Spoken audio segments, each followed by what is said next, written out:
Ladies and gentlemen, there's a strange paradox at the heart of human innovation. The more we build machines to understand the world, the less we sometimes seem to understand ourselves. We create algorithms that predict behavior, rockets that defy gravity, and systems that automate emotion itself. And yet, many of us struggle to decode something as ancient and elemental as love, compassion, or softness. Tonight I want to tell you a story, not about technology, but about transformation.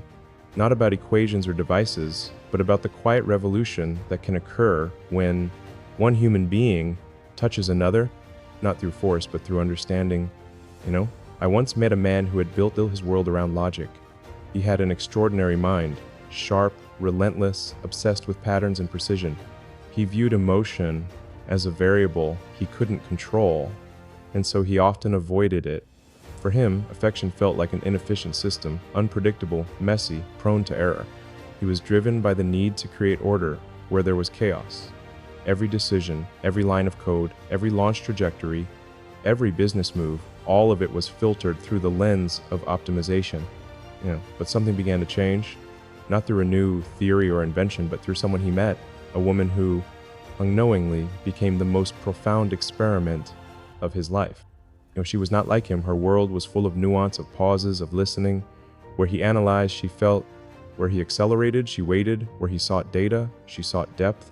And slowly she began to teach him, not through lectures or logic, but through presence. Neuroscience has a word for what happens when we encounter someone who calms our inner turbulence, company regulation. It's the subtle synchronization of two nervous systems, a biological dance that happens without words. Her calm regulated his storm. Her empathy softened his certainty. And over time, the hardest mind in tech began to realize something extraordinary, that emotion is not a distraction from intelligence. It is an extension of it. It's fascinating how the human brain responds to such encounters. The prefrontal cortex, the seat of logic and planning, is often overactive in people who live in a constant state of problem solving.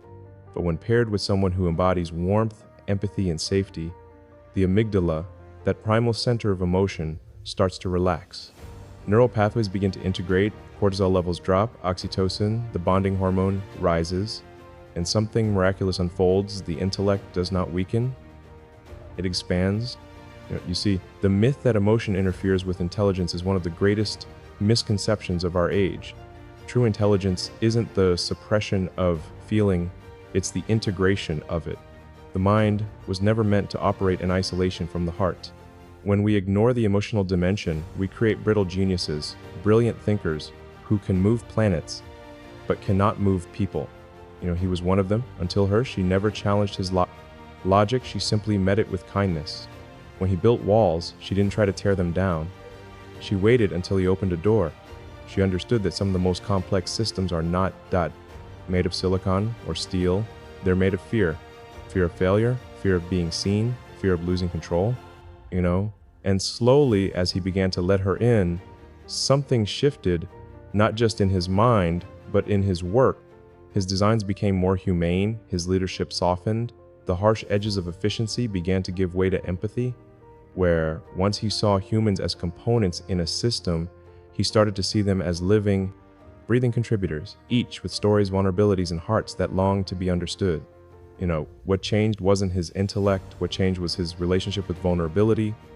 Let me share a moment, one he once described in passing, but it carried an entire world of meaning. He was standing in his lab late one night, surrounded by the hum of machines and the cold light of monitors.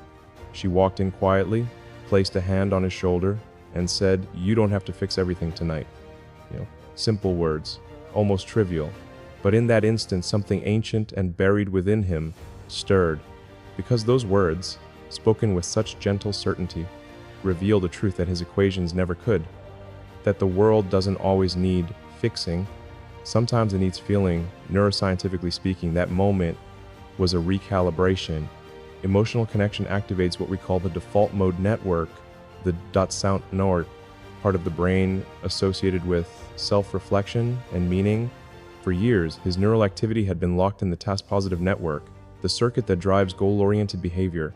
He was always doing, never being, but her presence bridged those two worlds. For the first time, he wasn't just solving for results, he was solving for resonance. We often underestimate what softness can do. Softness is not weakness, it's strategy. It's what allows neurons to fire together, relationships to stabilize, and innovation to sustain itself. Even the hardest metal becomes malleable under the right temperature, and the hardest mind under the right warmth. Through her, he began to understand that love, in its purest form, is not romantic idealism, it's neurological alignment, it's biology at its most poetic, it's one nervous system saying to another, "You're safe here." And in safety, the brain becomes its most creative, its most expansive, its most alive. Over time, his entire worldview began to shift. He once believed that greatness came from pressure, from relentless intensity, from burning the candle at both ends until only results remained. But she showed him that true innovation comes not from burnout, but from balance. The brain cannot create from exhaustion, only from expansion. And that expansion happens when we allow ourselves to rest, to trust, to feel. She became his mirror, reflecting not his brilliance, but his humanity. And it was in that reflection that he rediscovered something he had lost long ago. Wonder. Do you remember what wonder feels like? That quiet awe when you look at the stars and realize how small, yet connected you are. He had spent years chasing that feeling through machines, through mathematics, through mastery of the material world.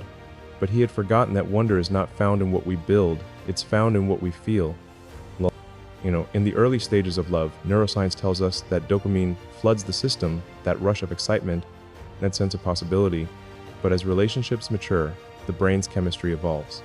It's not the dopamine that keeps us tethered, it's oxytocin, serotonin, and a steady release of endorphins.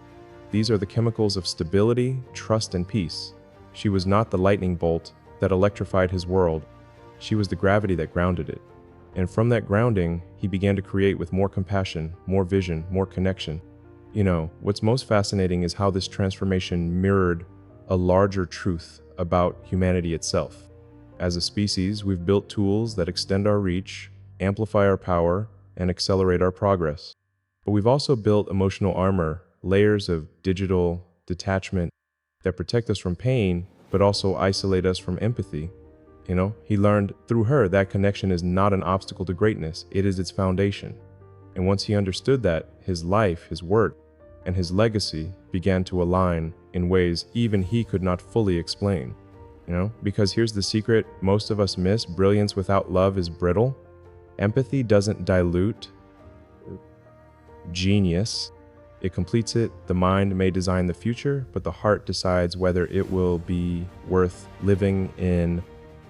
When we study the brain's architecture, we see that the prefrontal cortex, our command center, is deeply interconnected with the limbic system, our emotional core. The two are not meant to compete, but to cooperate.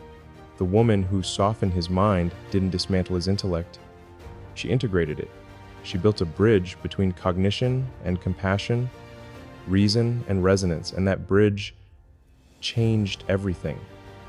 He started listening differently, not to reply, but to understand. He began leading not with authority, but with empathy.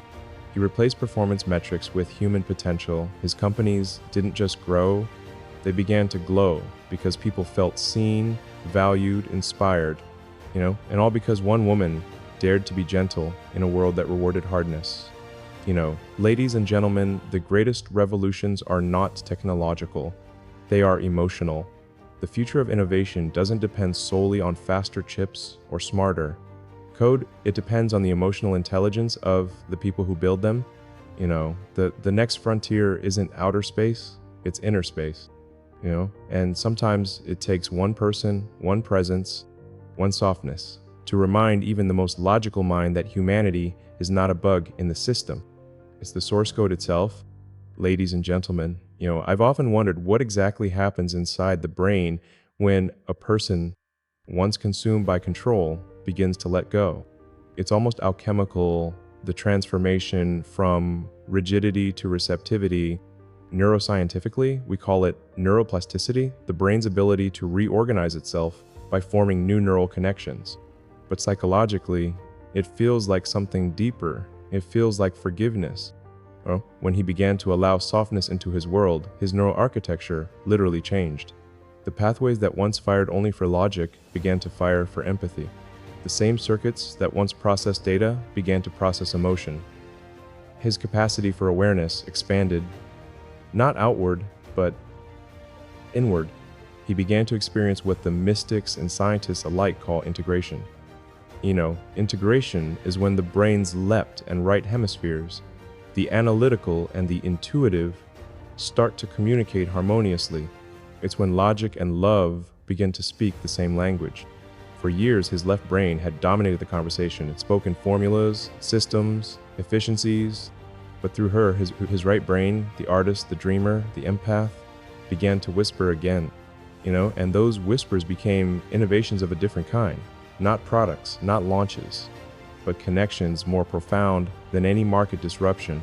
He once confessed to a close colleague, "She makes me think slower." It wasn't a complaint, it was gratitude, because in slowing down, he discovered depth. You see, speed can be intoxicating, especially in tech. We mistake acceleration for progress and intensity for importance. But the nervous system isn't built for perpetual velocity.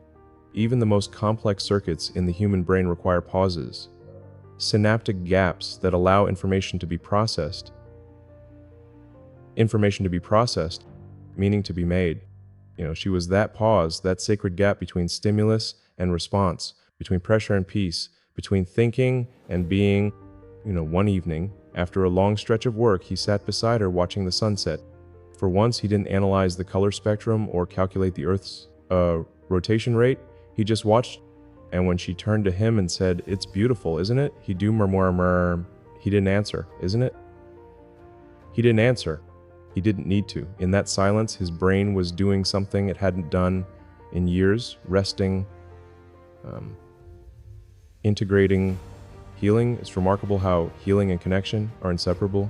Emotional resonance between two people triggers what's known as limbic resonance, the alignment of emotional states between two brains.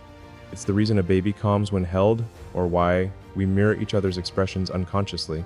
It's nature's built-in empathy engine. For someone who spent his life trying to perfect external systems, realizing that internal synchronization mattered more was both humbling and liberating. She didn't soften his mind by teaching him how to love. She did it by showing him what safety feels like. And safety is the foundation upon which all higher thought rests. When you feel safe, your amygdala, the fear center quiets down, your prefrontal cortex, the executive part of the brain, lights up, decision-making improves, creativity flourishes, perspective widens. That's why the most innovative teams are not the most competitive ones. They're the most psychologically safe ones. He used to build teams based on performance. After her, he began to build them based on trust. He learned that people don't perform best when they're pushed. They perform best when they're believed in. And the same is true for love. It doesn't grow through control, but through safety. I remember a neuroscientific study from the University of Zurich. Participants were given tasks that required trust, with some receiving oxytocin, the bonding hormone, before the exercise. Those with higher oxytocin didn't just perform better, they forgave faster, collaborated deeper, and recovered from failure more quickly. What she gave him unknowingly was oxytocin in human form, and that changed how he saw everything, including success. For the first time, he began to question the cost of relentless ambition. He saw that innovation without compassion leads to burnout, that leadership without empathy breeds fear, and that progress without humanity is just motion without meaning. He started mentoring differently, leading differently, loving differently. Where once he measured life by achievements, he began to measure it by alignment between what he did and who he was. That alignment, once foreign to him, became his new metric of success. And perhaps the most surprising thing, he didn't lose his edge, he sharpened it, because softness doesn't dull strength, it refines it, it gives power purpose, it gives vision heart. When you integrate emotional intelligence into innovation, something magical happens. You stop chasing disruption and start creating evolution. You move from how can I win to how can we grow. That shift is not sentimental, it's strategic. Empathy makes systems sustainable, and yet this transformation wasn't loud. It didn't happen in press releases or board meetings. It happened in micro moments, in the way he listened, in the tone he used with his team, in the stillness he allowed himself to feel. The greatest minds don't always need more data. Sometimes they just need to be reminded that they have a heart. He began to see that human emotion is the oldest technology in the world. Long before we built machines, we built connections. Long before we learned to code, we learned to care. And as he reconnected with that truth, something extraordinary unfolded. His inventions began to serve humanity rather than the other way around. Ladies and gentlemen, the story of how one woman softened the hardest mind in tech is not just about one relationship. It's about what happens when intelligence surrenders to empathy. When the mind stops fighting the heart and starts listening to it. We live in an age obsessed with optimization. We track our steps, our sleep, our attention spans, our productivity, but we rarely measure our capacity for presence. Yet presence, that ability to be fully here with another human being, is what transforms lives, teams, and even industries. Presence is the bridge between innovation and intimacy, between data and wisdom, between what we know and who we are, and that's what she taught him without ever trying. Every great mind eventually encounters a truth it cannot outthink. For him, it was this, that love in its quietest form is the most advanced intelligence of all. In the end, he didn't just change how he worked, he changed how he lived. He began to laugh more, to listen more, to dream without needing to dominate. His genius didn't fade, it found rhythm. I remember hearing a story from one of his engineers. They said that during a critical moment, when everything seemed uncertain, he looked around and said, "Let's build this with care." Not just speed, and that word care changed the energy of the entire room. It wasn't weakness, it was leadership redefined. Because the real test of greatness is not how much we build, but how much of ourselves we put into what we build. When I think about the neuroscience of love, it isn't just about chemistry, it's about coherence. Coherence between thought and emotion, ambition and empathy, mind and heart. That's what she restored in him. She reminded him that to build a better world, you must first build a softer one. So if there's one thing we can take from this story, it's this. The next time you meet someone who challenges your logic with kindness, don't resist it.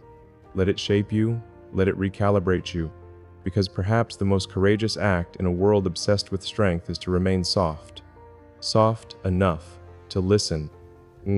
Soft enough to care, soft enough to feel, because that softness, that quiet power is what turns intelligence into wisdom, invention into inspiration, and isolation into connection. And who knows, maybe that's how the world truly changes, not through another app or rocket or code, but through a single unassuming human being who dares to love someone into becoming whole again. The hardest mind in tech didn't just become softer, he became more complete. And the woman who sparked it, she didn't just change his world, she reminded him that there is no greater technology than the human heart. Thank you.